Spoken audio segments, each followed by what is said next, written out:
Hello అండి, అందరికీ వరలక్ష్మి శుభాకాంక్షలు. అప్పట్లో శ్రావణం అంటేనే ఆడవాళ్ళకి చాలా ఇష్టమైన నెల. మనం ఎప్పుడైనా పూజలు చేయాలనుకుంటే పంతుల దగ్గరికి వెళ్ళి అడుగుతాం, ఎలా చేయాలి, ఎప్పుడు చేయాలి, ఏంటి పద్ధతి, ఇవన్నీ అడుగుతాం. కానీ ఇప్పట్లో మనం పూజారి దగ్గరికి వెళ్ళటం లేదు. జస్ట్ యూట్యూబ్ ఛానల్ ఓపెన్ చేసి దాంట్లో ఎలా చేయాలి, ఏంటి పద్ధతి, ఇవన్నీ మనం చూసుకుంటున్నాం. దాంట్లో బోల్డ్ వీడియోలు వస్తుంటాయి.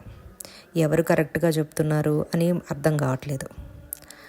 సో ఇవన్నీ మనం పక్కన పెడితే, అంటే దీన్ని బట్టి ఏమవుతుంది అంటే, ఎంతమంది మన యూట్యూబ్ ఛానల్స్ని ఫాలో అవుతున్నారు, వాళ్ళు ఫాలో అయ్యి ఎంతమంది చేసుకుంటున్నారన్న దాని గురించి చెప్తున్నాను. అప్పుడు మనము ఒక కంటెంట్ ఇస్తున్నాము అంటే అది ఎంత కరెక్ట్గా ఇవ్వాలన్నది ఉందన్నమాట. ఎందుకు అంటే, నలుగురితో మనం కూడా సంప్రదించి అసలు మనం చేసే పూజలు కరెక్టేనా, మనం చెప్పే మాటలు కరెక్టేనా అన్నది నలుగురితో సంప్రదించుకొని ఒక కరెక్ట్ అయినది మనం చెప్పితే మనని ఫాలో చేసేవాళ్ళు కరెక్ట్గా ఫాలో అవుతారు. మీకు వచ్చేటట్టుగా చేసేసుకొని వాళ్ళు తప్పుగా చేసుకుంటే అది కరెక్ట్ కాదు కదండి. శ్రావణం అంటేనే లక్ష్మీదేవికి చాలా ఇష్టమైన నెల.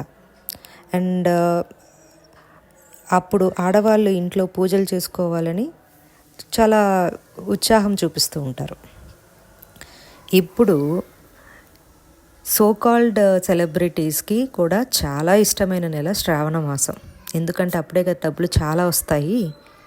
డెకరేషన్స్ చేసుకోవచ్చు, నేను ఇలా అలంకరణ చేసుకున్నాను, నేను ఇలా వాయినాలు ఇచ్చాను, నేను ఇలాగా అలంకరణ చేసుకున్నాను, నీ అలంకరణ ఎలాగా, నా అలంకరణ ఎలాగా, ఇలా చూపించుకోవటానికి శ్రావణ మాసం చాలా వాళ్ళకి కూడా లక్కీయెస్ట్ మంత్ అనమాట.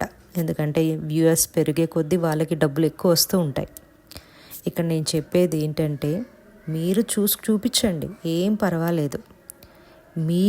మిమ్మల్ని నుండి వాళ్ళు ఏం నేర్చుకుంటున్నారన్నది కూడా ఒకసారి ఆలోచించాలి. మీ నుండి వాళ్ళు ఒకటి మంచి తీసుకుంటున్నారంటే మీరు ఎంత మంచిని చూపిస్తున్నారన్నది చాలా చాలా అవసరం. నేను కొన్ని వీడియోలు చూశానండి.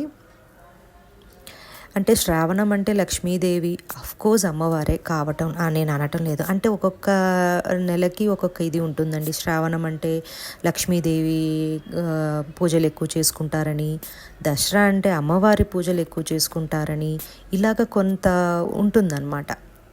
నేను ఎక్కడో ఒక వీడియో చూశానండి, వారాహి అమ్మవారిని నిలబెట్టారండి. నాకు అర్థం కానిది ఏంది అంటే, వారాహి అమ్మవారు అన్నది ఈ మధ్య కాలంలో నేను తరచూ వింటున్నాను. ఇంతకుముందు అంటే నా చిన్నతనంలో నేను వారాహి దేవుని గురించి నేను వినడం లేదు. ఎందుకంటే ఆమె ఉగ్రస్వరూపం. ఆమెని మనము కొలవాలి అంటే మనకు కూడా అంత కెపాసిటీ ఉండాలన్నమాట. సో మీరు ఒక పూజ చేస్తున్నారు, ఆ పూజ వరలక్ష్మీ వ్రతము అని అన్నప్పుడు అక్కడే ఆ పూజకి పేరుంది. వరలక్ష్మీ వ్రతం అంటే లక్ష్మీదేవిని కూర్చోపెట్టండి, నలుగురికి వాయనాలు ఇవ్వండి, అన్నం లేని వాళ్ళకి అన్నం పెట్టండి, గుడ్డ లేని వాళ్ళకి గుడ్డ పెట్టండి. నా దగ్గర ఉన్నవి కదా అనేసి వచ్చిన వాళ్ళకి చీరలు ఇస్తే వాళ్ళకి చీరలు కొనుక్కునే పరిస్థితిలో ఉన్నారు. వాళ్ళకే మీరు అన్నీ ఇస్తే పేదవాళ్ళని ఎవరు చూసుకుంటారు? వాళ్ళకి అన్నం పెట్టండి. సో నేననేది ఏంది అంటే, ఒక కంటెంట్ మీరు ఇస్తున్నారంటే కొంచెం మంచిగా ఇవ్వండి. పెళ్ళి కాకుండా పీటల మీద కూర్చోవటం, స్లీవ్లెస్ వేసుకొని పీటల మీద కూర్చోవటం, ఇది కాదు మీరు మీ వ్యూవర్స్కి చెప్పే ఒక మంచి మాట. సో నేనేమంటున్నానంటే, దయచేసి మీరు డబ్బులు సంపాదించాలంటే చాలా మార్గాలు ఉన్నాయి, సోషల్ మీడియా కాదు. ఎందుకు అంటే ప్రతి వాళ్ళు ఒకటి చూసి నేర్చుకుంటున్నారు. అంటే దయచేసి ఒక మంచిని చెప్పండి, మన ట్రెడిషన్ గురించి చెప్పండి, మనం ఎలాగ ఉండాలి, ఏం చేయాలి, ఎలా పూజలు చేయాలన్నది దాని గురించి చెప్పండి. అందరూ నేర్చుకోవాలి. ఎందుకంటే ఆ కాలంలో మన అమ్మల దగ్గర నుంచి మనం నేర్చుకుంటున్నాం. ఈ కాలంలో అమ్మలకు కూడా తెలియటం లేదు ఎలా పూజలు చేయాలి, ఎలా కలశం పెట్టాలి, ఏం చేయాలి, ఏమీ తెలియటం లేదు. అట్లా ఉంటే మీ పిల్లలకి మీరు ఏం చెప్తున్నారు? దయచేసి మీరు ఇట్లాంటి వీడియోలు చేసేసి వ్యూవర్స్ని మాత్రం తప్పుదావ పట్టించకండి. సో మీరు మంచి చెప్పండి, మంచిని పాటిద్దాం. థ్యాంక్స్.